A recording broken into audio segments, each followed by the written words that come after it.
It's John Lennon. I don't know what to say. Don't mention the Beatles, you'll look really stupid. Hell, I mean, he was one of the major influences on my musical life. David Bowie didn't just listen to music. He devoured it like light passing through a prism, breaking every influence into a spectrum of colors he could reshape. Where others heard finished songs, he heard raw material, architectural blueprints for something not yet imagined. The Beatles weren't sacred text to him, they were a conversation he intended to continue. By the mid-70s, Bowie had already become rock's greatest chameleon. But his transformations weren't random. They were built on foundations laid by the artists who came before him, and no band shaped his understanding of what pop music could contain more than the Fab Four. He studied their chord voicings, their production experiments, their willingness to let a song drift into strange territory. When he finally met John Lennon at Elizabeth Taylor's party in 1974, Bowie confessed he owned everything Lennon had made except the Beatles records. It's John Lennon. And he said, "Hello, Dave." And I said, "I've got everything you made, except the Beatles." It was a lie born of nervousness. The truth was deeper. The Beatles had been inside his bones for years. Here are the Beatles tracks Bowie studied and made his own. 6. Across the Universe. Words are flowing out like downstream into a paper cup. Changing Across the Universe was the song that first brought Bowie and Lennon together, setting the foundation for their collaboration. The Beatles recorded it in February 1968 at Abbey Road, though it wasn't released until 1970. Lennon later admitted he disliked the original guitars out of tune, a vocal he felt was off, and a band unsure of his vision. He'd written the lyric late one night beside his first wife, when the words suddenly poured out like an endless stream. By 1975, Bowie wanted to toughen the song for young Americans. He called the original "fabulous but watery," intending to reshape it with more drive. Lennon joined him at Electric Lady Studios to add guitar and harmonies. Bowie's version pushed forward, replacing the drift with urgency. What Bowie heard in the song was a lesson in restraint, the floating melody, the stretched vowels of Jai Guru Deva Om, the drone beneath the verses. Lennon's impressionistic lyric showed him that images could carry emotion without explanation, and the unresolved structure influenced Bowie's own writing. But was that an exciting thing for you, to work with John Lennon? 75, rather. Hell, I mean, he was one of the major influences on my musical life. I mean, I just thought he was the very best of what could be done with rock and roll, and also ideas, how he was so, I mean, I felt such kin to him in as much as that he would rifle the avant-garde and look for ideas that were so on the outside, on the periphery of what was the mainstream, and then apply them in a functional manner to something that was considered populist and make it work. He would take the most odd idea and make it work for the masses. 5. Imagine. Imagine there's no heaven. On December 8, 1983, 3 years after Lennon's murder, Bowie stood on stage during the Serious Moonlight Tour and sang Imagine for his friend. Lennon wrote and recorded the song in 1971 at Tittenhurst Park with Phil Spector. It became an anthem instantly. That simple piano figure, a melody anyone could hum, lyrics asking listeners to picture a world without borders, possessions, or dogma, revolution disguised as a lullaby. Before performing it, Bowie told a story. I co-wrote that song with John Lennon. I asked John one day, "How do you write your songs?" He said, "It's easy, you just say what you mean, you put a backbeat to it." I said, "What do you think of my kind of rock and roll?" He said, "It's great, but it's just rock and roll with lipstick on." Bowie's impression of Lennon's voice made the crowd laugh and ache. What Bowie took from Imagine was the balance between intimacy and universality. Lennon delivered enormous ideas with a conversational vocal, never pushing, never preaching. That economy, the handful of repeating chords, the uncluttered arrangement, showed Bowie the power of simplicity. When Bowie sang it in 1983, his voice carried the weight of their history. Late-night sessions, cigarettes, shared jokes, working on fame. The tribute wasn't just for the musician he admired. It was for the friend who taught him that vulnerability could be an artistic strength. Bowie carried that lesson into Heroes, Let's Dance, and every song where clarity mattered more than complexity. 4. Try Some, Buy Some.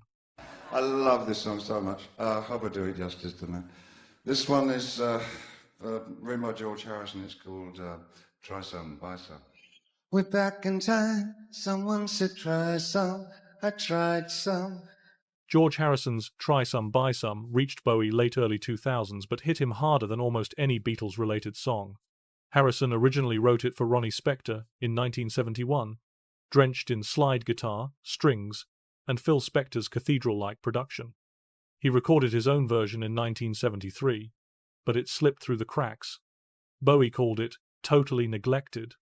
By 2003, when Bowie recorded it for Reality, he'd survived addiction, reinvention, and disappointment. Harrison's lyric, searching for meaning beyond yourself, felt lived in. The cyclical melody, the unresolved structure, the ascending chorus all mirrored the shape of spiritual searching. Harrison's slide guitar taught Bowie how an instrument could ache without words. Bowie said the song reminded him of leaving a way of life behind and finding something new. That's exactly how his version sounds. A man moving forward without fanfare, trusting the climb more than the destination. His weathered vocal gave the track its soul. Try Some, Buy Some taught Bowie that redemption arrives quietly, slowly, one decision at a time. 3. Mother. Mother, you had me. John Lennon's Mother was primal scream therapy turned into music, and Bowie understood instantly why it mattered. Lennon recorded it in 1970 for Plastic Ono Band, inspired by Dr. Arthur Janov's primal scream treatment. The arrangement was bare: piano, bass, drums, and a vocal that moved from a whisper to a howl. It was less a performance than an exorcism. Bowie's version stayed unreleased for decades, but those who heard it understood why he chose this song. Mother confronts the past without disguises. Lennon's voice cracks, splinters, and finally screams, "Mama, don't go, Daddy, come home," with a child's desperation. The tolling bell framing the track gave it the feel of a ritual. Where Lou Reed covered the song with aggression, Bowie brought empathy. He saw the truth in the imperfections, in the refusal to hide pain behind production.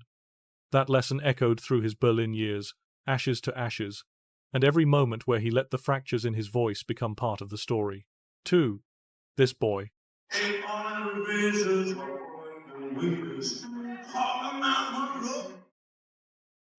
Bowie encountered this B-side early, probably in 1963, when it appeared on the flip of I Want to Hold Your Hand, and it planted something in him about restraint.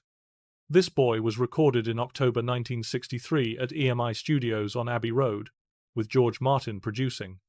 The Beatles cut it in one long evening session, leaning into the tight three-part harmonies they'd learned from the Everly Brothers and doo-wop groups. Lennon sang lead on the bridge, his voice cracking with emotion over a melody that climbed higher than anything they'd attempted before. The arrangement stayed sparse acoustic rhythm, soft drumming, and those stacked voices doing all the heavy lifting. Bowie later performed the song during his 1972 Ziggy Stardust tour, stripping it down even further. The audio that survives from those performances is rough, almost bootleg quality, but you can still hear what drew him to it. He loved how the song created drama without raising its voice, how the harmonies wrapped around Lennon's lead like a safety net catching someone mid-fall. What Bowie heard in This Boy was the power of collective vulnerability. The way the three voices locked together in the verses taught him that harmony could be an emotional statement, not just a technical flourish. The bridge, where Lennon's voice stretches and nearly breaks, showed him that imperfection could be the most honest part of a performance. And the way the song never rushes, never oversells its own sadness, that became part of his own toolkit.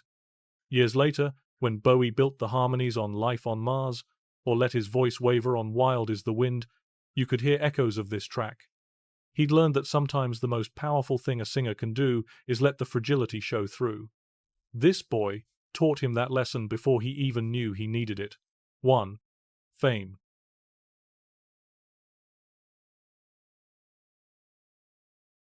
It began as a jam and became Bowie's first American #1 built with Lennon in the room.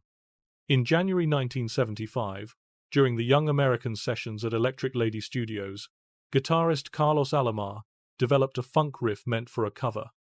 When the band started jamming, Lennon, there to work on Across the Universe, shouted, "Fame," over the groove. The song formed quickly.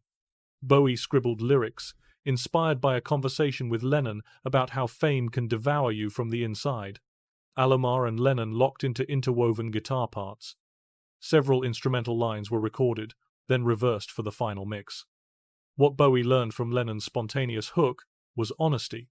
Lennon knew fame's dark corners. The unstable groove, the push and pull between bass and guitars, taught Bowie how rhythm can convey emotional fragmentation. Lennon later said, "I like that track." But for Bowie, the song was more than praise. It was proof that collaboration could unlock new territory. Reversing instruments showed Bowie he could make the familiar strange. That idea shaped Heroes, Low, and everything where he treated the studio as an instrument. Fame didn't just give him a hit, it gave him confidence.